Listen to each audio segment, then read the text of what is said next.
All right, so I'm going to be making my bubble background.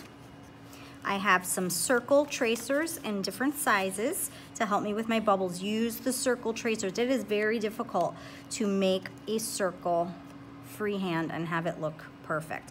I'm taking a white oil pastel, important that it's white, and I'm going to trace my circle.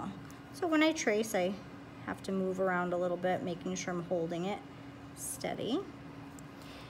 And once I pick it up, to make it look like a bubble, I'm gonna add some bananas. Banana, banana. I do a couple with white, and then I'm gonna pick another color. I think I'll go pink, and add a few colored bananas. Bubbles are very reflective. They have oils in them usually that picks up the other colors. So you can use up to 2 colors if you want. Don't go crazy with the colors because it's gonna be a little bit too much. But make some colored bananas in there as well. I'm gonna make another different size bubble, and I am overlapping my last bubble.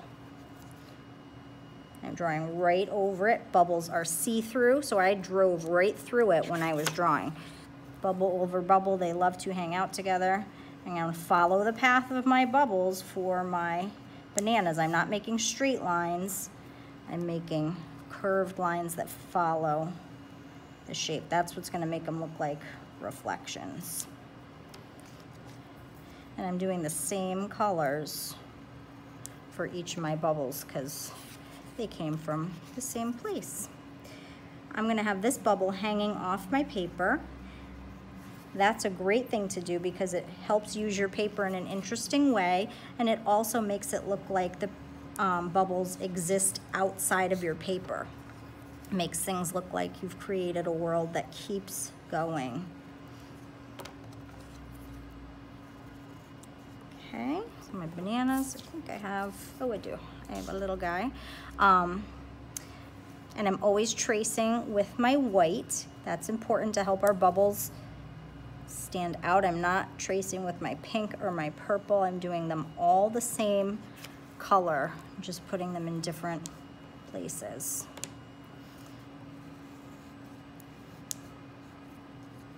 Oops, that didn't quite be a curve. There we go. Okay, so I'm getting to a point where I'm really filling my page. I really want to use the edges, have more than one fall off, make sure I'm overlapping, bubbles on top of bubbles.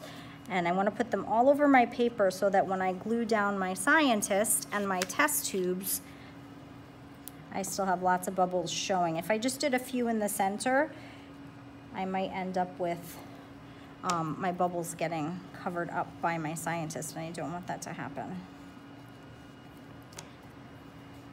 All right, I'm gonna keep making bubbles. You have fun bubbling too.